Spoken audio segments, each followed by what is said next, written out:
being here. Thank you for that introduction.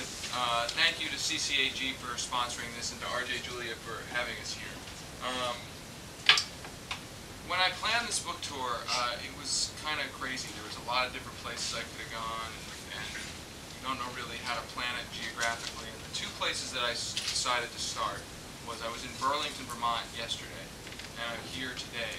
And when I went back and forth with my publisher, not to get them in trouble, but they were sort of like, well, you sure you want to go to, start out in Burlington, Connecticut? Don't you want to start out in New York or someplace bigger? And I said, I kind of want this book tour to have a spirit to it, right? And I want to have this book tour be reflective of what's actually in the book and what the book is all about. Not that New York or Washington is not in the book. But point being is that I wanted to start it here for a reason. And I wanted to start it with people last night, people like Bernie Sanders, who's my old original. People like Ned, who was my most recent old boss. And I think it's important that we remember, and I think this is what the book does, or tries to do, we remember and see as a model the campaigns and the fights that were fought that have led the way to where we are at this moment. And what the book says is that we are really at a historic moment in our country. We are at a moment, I think we're on a precipice, and every election is billed as the most important election in the world, and that kind of gets to be a tiresome mantra. But if you actually look at where the public is on major issues, and then you go deeper below that, beyond the issues, and where is the public on how it feels about its government, how it feels about even its social institutions. And you see, look at the actual data, we are facing a real crisis here. That the levels of anger at the federal government are at record levels. That the people's confidence in social institutions, including the government, is at a crisis low. And that if you compare what has happened when that's happened in our past to what could happen now, it should say to all of us that we are on the precipice of exponential, I think, exponential change. So what does that mean? Well, I'll do a little bit of the historical perspective. I think in the last 100 years we've had three what I would call uprising elections. 1932, 1964, and 1980.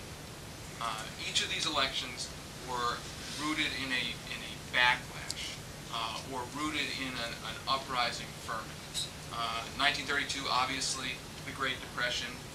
You had the 1928 election went almost completely for Herbert Hoover. 1932 election goes almost completely for FDR. And you look at the map and you can see, if you chart the red to blue, it's incredible. It goes, all red and then all blue. 1960 election, very, very close. 1964 election, in the midst of the beginning of the anti-Vietnam War uprising, the civil rights uprising, civil rights movement. One of the biggest landslides for the Democrats ever. And then 1980, you had a situation, the post-Watergate era, where people were very, very angry. And I think that 1980 is the most analogous to where we stand today. That you can actually look at how the public felt then about Congress, about the government, and it's almost exactly the same levels of dissatisfaction. But it's more than that. The political landscape in the country was almost the same. You had a Middle East crisis. You had an energy crisis. You had a financial meltdown. You had a loss of confidence, again, in government. That was Watergate back then. Today we have the same things. It's not Watergate, it's Jack Abramoff.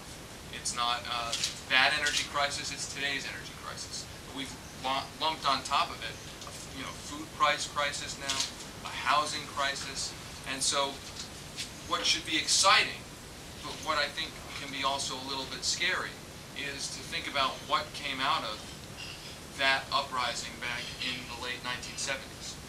In 1980, that uprising exploded into a full-fledged operational conservative movement through the 1980 election and through Ronald Reagan as a vehicle for that. And that had very, very real impacts on the country. You know, increase in militarization, the military-industrial complex, massive tax cuts for the wealthy, deregulation, all policies that we're still dealing with today. So if we stand, I think, on the same at the same kind of place. And it could go, as the book says, that ferment could go into, I think, there's a possibility that it could go into a very dangerous direction. When I was at the border with the California Minutemen,